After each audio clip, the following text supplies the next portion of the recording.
এই প্রবল ঝড় বৃষ্টি যার জেরে সিএমআরআই হাসপাতাল চত্বরে যেখানে গাড়িতে গাছ পড়ে আহত হয়েছেন 3 জন, একজনকে ইতিমধ্যে আইসিইউতে ভর্তি করা হয়েছে, 2 জনকে প্রাথমিক চিকিৎসার পর ছেড়েও দেওয়া হয়েছে। আরো বাকি প্রতিনিধিরাও আমাদের সঙ্গে রয়েছেন, সেই ছবি আপনাদের সামনে তুলে ধরবো। আমার সঙ্গে ঝিলম করঞ্জাই রয়েছেন সিএমআরআই থেকে, অন্যদিকে ঐশী মুখোপাধ্যায় সল্টলেক এই ব্লক থেকে রয়েছেন, উজ্জ্বল মুখোপাধ্যায় থিয়েটার রোড থেকে রয়েছেন, ময়ূক ঠাকুর চক্রবর্তী মেয়র রোড থেকে রয়েছেন। তবে প্রথমেই সিএমআরআই চলে যাব, ঝিলম করঞ্জাই রয়েছেন। ঝিলম,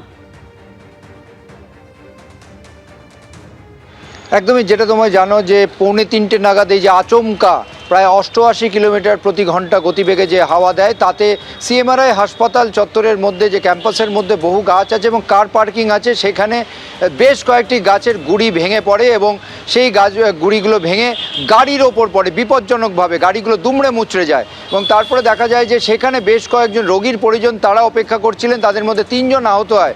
হাসপাতালের তরফ থেকে 3 জনকে উদ্ধার করে হাসপাতালে নিয়ে যাওয়া হয়, 2 জনকে প্রাথমিক চিকিৎসা করার পর ছেড়ে দেওয়া হয়। একজনের ক্ষেত্রে দেখা যায় 24 বছর বয়সী এক তরুণ, তার মাথায় চোট লেগেছে, তার আঘাত যথেষ্ট গুরুতর, তাকে আইসিইউতে ভর্তি রেখে চিকিৎসা চালানো হচ্ছে।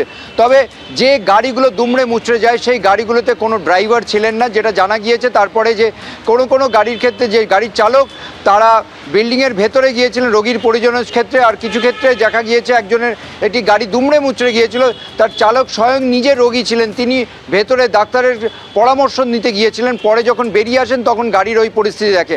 তবে গাড়িগুলোকে ইতিমধ্যে হাসপাতালের তরফ থেকে উদ্যোগ নিয়ে এক্সট্রাক্ট করে বের করে আনা হয়েছে এবং যেগুলো যারা গুরুতর আহত হয়েছিলেন তাদের প্রথমে 2 জন তাদেরকে প্রাথমিক চিকিৎসা করে ছেড়ে দেওয়া হয়েছে, আর আরেকজন যে গুরুতর আহত তাকে আইসিইউতে ভর্তি রেখে চিকিৎসা চালানো হচ্ছে হাসপাতালের তরফ থেকে। হাসপাতালের সূত্রে জানা গেছে তার শারীরিক অবস্থা এই মুহূর্তে নজরদারির মধ্যে রয়েছে, আরও 24 ঘন্টা না কাটলে কিছু বলা যাচ্ছে না। তবে পুরো প্রক্রিয়াটা হাসপাতালের তরফে যে ডিজাস্টার ম্যানেজমেন্ট টিম ছিল তাদের তরফ থেকে করা হয়েছে, তেমনটাই জানা গিয়েছে। বেশ ছিলাম, তুমি আমাদের সঙ্গে থাকো। এবার সল্টলেকে আপনাদের নিয়ে যাব, সল্টলেকের এই ব্লক যেখানে গাছ ভেঙে পড়েছে সেই গাছ সরানোর কাজ চলছে। ঐশী মুখোপাধ্যায় রয়েছেন। ঐশী, একেবারে দেখো, কয়েক মিনিটের ঝড় আর কয়েক ঘন্টার যে বৃষ্টিপাত, তার জেরেই দেখতে পাচ্ছ তছনছ সম্পূর্ণ এলাকা। এই মুহূর্তে আমরা দাঁড়িয়ে রয়েছি এই ব্লকে এবং সেখানে একটি 2-3টে গাছ পরপর ছিল, সেই গাছগুলোর সামনে অবস্থিত যে বাড়ি, সেই বাড়ির ওপর ভেঙে পড়ে। এই মুহূর্তে ম্যান লিফটার থেকে শুরু করে বুলডোজার নিয়ে আসা হয়েছে বিধাননগর মিউনিসিপ্যাল কর্পোরেশনের পক্ষ থেকে। ঘন্টার পর ঘন্টার প্রয়াসে এই মুহূর্তে দেখতে পাচ্ছ গাছগুলোর অংশ কেটে এই মুহূর্তে এই রাস্তা পরিষ্কারের কিছুটা কাজ চালানো শুরু হয়েছে। জেসিবি কাজ করছে, অন্যদিকে ম্যান লিফটার নিয়ে আসা হয়েছিল। সামনাসামনি যে 2টো বাড়ি, সেই 2টো বাড়ির ওপরে 3-4টে গাছ আছড়ে পড়ে এই ঝড়ের প্রভাবে। যে ইলেকট্রিসিটি ব্যবস্থা সেটা রদ হয়েছে, সেখানে দেখা যাচ্ছে এই মুহূর্তে ইলেকট্রিসিটির পক্ষ থেকে যে সমস্ত লোকেরা তারা এসেছেন এবং অন্যদিকে বিধাননগর নর্থ থানার যে পুলিশ তারাও কিন্তু ঘটনাস্থলে উপস্থিত রয়েছেন। তোমায় দেখাতে বলবো প্রতীককে ছবিটা, রীতিমতো জেসিবি দিয়ে এখানে যে সমস্ত গাছগুলো রয়েছে সেই গাছের কাটা অংশ সরিয়ে নিয়ে যাওয়া হচ্ছে।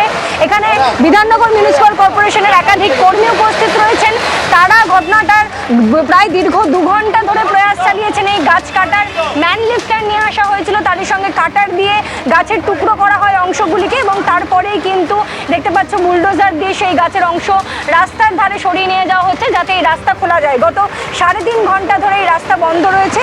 এই বাড়ির যে আমরা দেখতে পাচ্ছি সেই ছবি। এবিপি আনন্দ, এগিয়ে থাকে, এগিয়ে রাখে।